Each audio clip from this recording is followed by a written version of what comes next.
इस तरह का प्रश्न पूछना यह बताता है कि बिहार सरकार के अफसर पूरे तौर पर पीएफआई की गतिविधियों में संलिप्त हैं। बच्चों में बिहार सरकार के अफसर अलगाववादी मानसिकता का पोषण करते, एक तरह से आतंकवाद का पोषण करती हैं।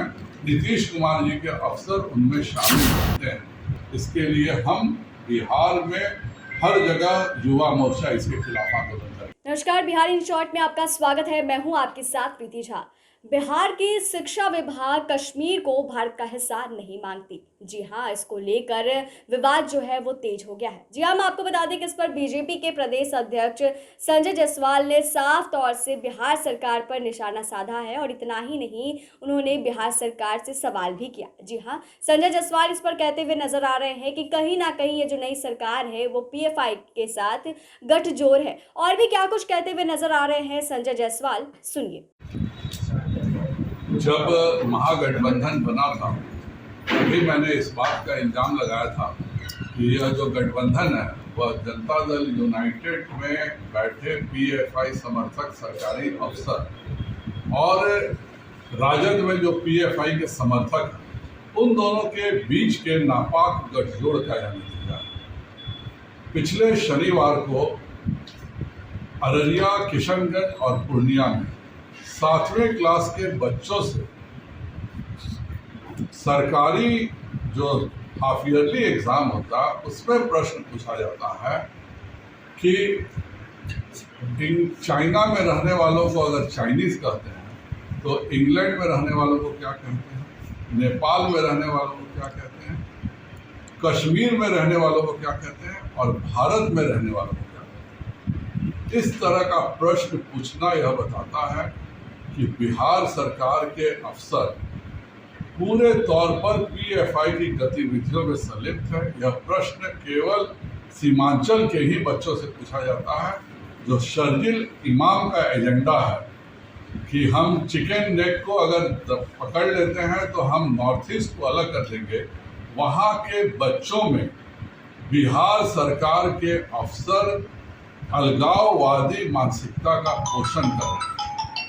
सबसे दुखद बात तो यह है कि यह प्रश्न 2017 में भी पूछा गया था और उस समय यह कहा गया कि जो भी इसका दोषी होगा उस पर कार्रवाई होगी।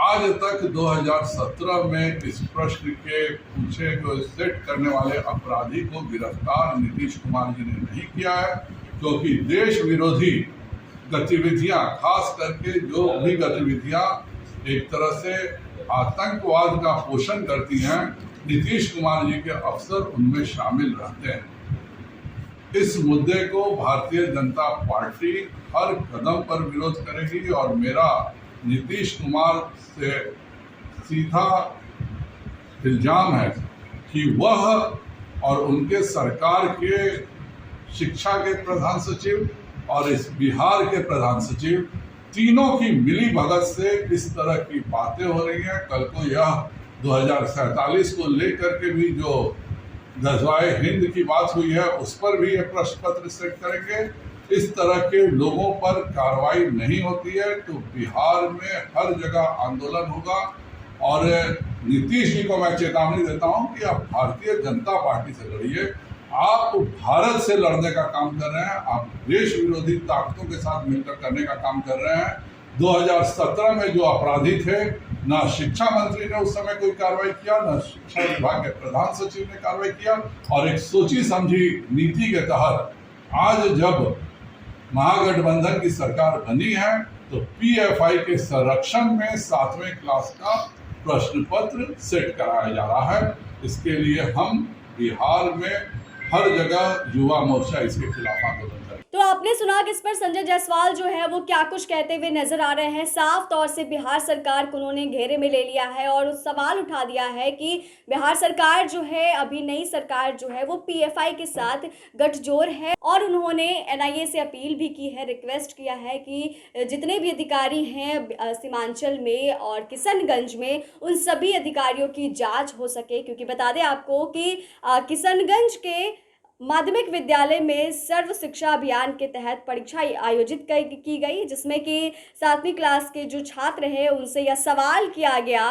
कि आखिर 5 देश जो है चीन, नेपाल, इंग्लैंड, कश्मीर और भारत के लोगों को क्या कहा जाता है। और जिस तरीके से किशनगंज में ये सवाल किया गया वो साफ तौर से दिख रहा है कि बिहार में जो शिक्षा विभाग है यह सवाल आखिर उठाया कैसे, और वो कश्मीर को भारत का हिस्सा ही नहीं मांगते। ऐसा पहली बार नहीं हुआ जो ये ऐसे सवाल उठाए गए हैं। इससे पहले 2017 में भी ऐसे ही कुछ सवाल उठाए गए थे, लेकिन उस वक्त बस यही कह के टाल दिया गया कि भूल चूक हो गई है। तो फिलहाल इस वीडियो में आज बस इतना ही। बाकी के खबरों के लिए देखते रहे बिहार इन शॉर्ट।